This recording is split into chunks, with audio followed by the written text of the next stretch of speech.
Satnam offering a general reading, morning message, take what resonates and dismiss the rest.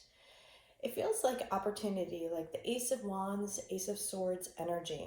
Like be open to receive guidance, be open to receive closure, be open to receive blessings.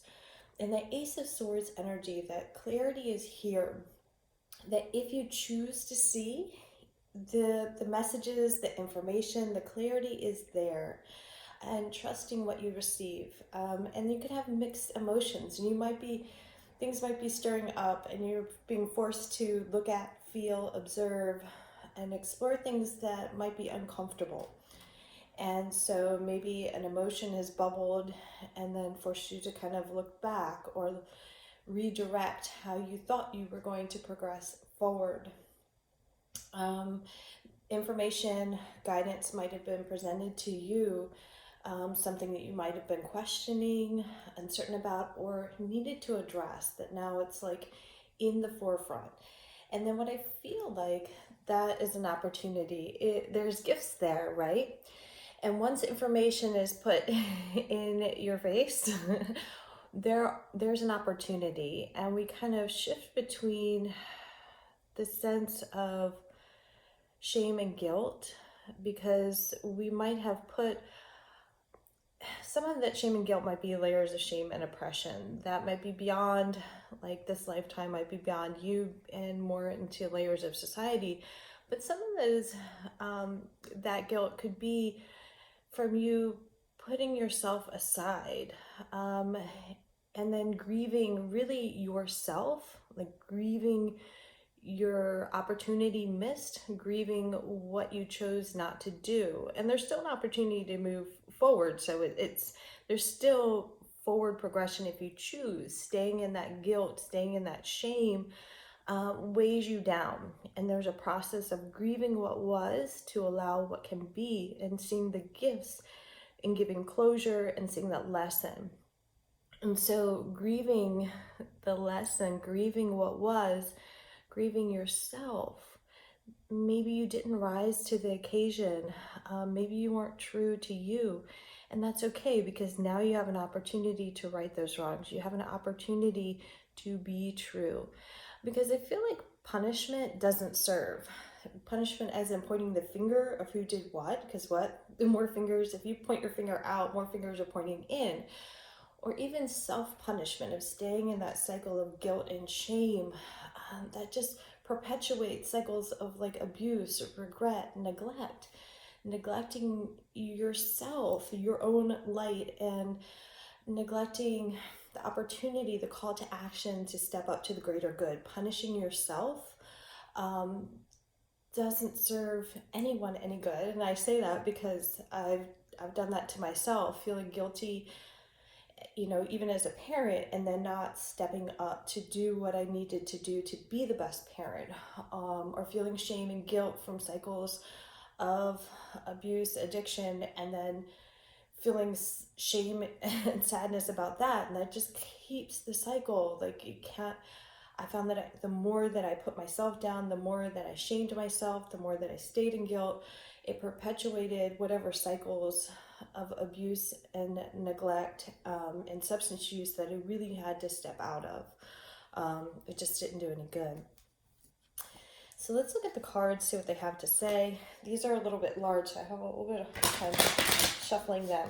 I've got a beautiful deck, and I have the Bob Ross playing cards as well. Yeah, trust that you're seeing things clearly, and you really probably have to take some time to clean house right now. It's an opportunity. That Wands, Ace of Wands, Ace of Swords energy feels really huge. Let's see what just popped out here. Pleasure. So allowing yourself the opportunity to release cycles. So Six of Cups is like that nostalgic energy. This could be allowing a new love in. This could be allowing cycles of the past life connections to either move forward, to reconcile, or let go of those cycles. But with this deck saying allow pleasure, It's pleasure as in pleasure for the greater good, not pleasure as in pleasure seeking to escape the situation, not pleasure as in what other people want you to do. I love that this deck is inclusive both in sexuality, race, and gender. And here, pleasure being what it is that you choose, not what is being presented to you from society's standards. Bottom deck energy. Seven of Cups. So the confusion of what is supposed to be. The beads on the table are standing out to me, and the only thing I think of with beads on the table is like exposing yourself to receive. So what attachments do you have to an outcome that aren't for the greater good, but those attachments you have to either money or success that isn't for the greater good, but focus on the ego. Whether a slice on the side, I say that because the fruit cut. So slice. So are you giving up a piece of yourself? And this is interesting, coming out with perpetuating cycles of shame and guilt. This also looks like slime here. It's time to clean house. It's time to clean up. Time to clean up. So I've got the Bob Ross playing deck. I did not get you a message card because he's got good little messages here. I love that he's like, there's no mistakes. There's like little happy accidents, right? On a canvas, you can right or wrong. It's little, and like when you're using acrylics, it's waiting and then putting another layer on, right? If you're using oils, it's about pushing and pulling the paint and letting it blend. Either way, layering up to create something beautiful. So you have to look at those layers and transform the guilt. Move through the grieving process and allow the gift to come through. Allow the gift to come through. Man, my voice sounds hoarse today. When I realized I started talking, I've just been piddling around my apartment. I haven't talked yet.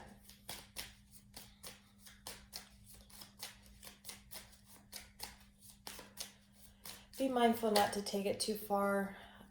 Try not to take it too far. There's the 6 going to 7. Don't overdo it. I'm sorry. Okay, 7 of hearts. It's still that 7 of cup energy. Like really toiling in what doesn't serve. Overdoing it. Overconsumption. Overindulgence. It's really working in this greed energy that I see here. And bottom deck is the 5 of Wands. So rising up, energetically persevering to what's true. So the 7 of Hearts says, and that may be the true joy of painting. When you share it with other people, I really believe that's the true joy. So perhaps it's about speaking up. Recently, I spoke about my dreams to Kathy, who also made my dream catcher there. And it was a beautiful opportunity. I've taken a little course in dream share, so I'm used to being the one people speak to about dreams, but it was a beautiful gift to talk it through. So something might need to be talked through to clean it up. Release the toxic patterns, they're saying. You can move mountains, rivers, and trees. You can determine what your world is like. So energetically persevering to create what is right for you, and you deserve happiness, you deserve joy.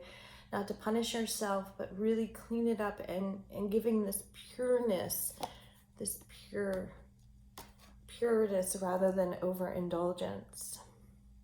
Something about secrecy is coming up. If there are secrets, it's time to speak that up and let that come to light. And that will help to release the energy, but you do have to go through the process. And the truth might also already be known, but it's time to speak it out, to let it transform transmute. Transmute was coming up a lot this year, or 2020. And that's a way to integrate truth into wholeness, with the clarity that's kind of filtered around about. Now I feel like I wish I had given you another deck of cards for a message. I do hope this served well. I will be uploading another video to YouTube, a pick a card with the Golden Girls. That should be fun. It's just meant to be fun. Do hope you have a lovely day. Sending lots of love and light. Setnam.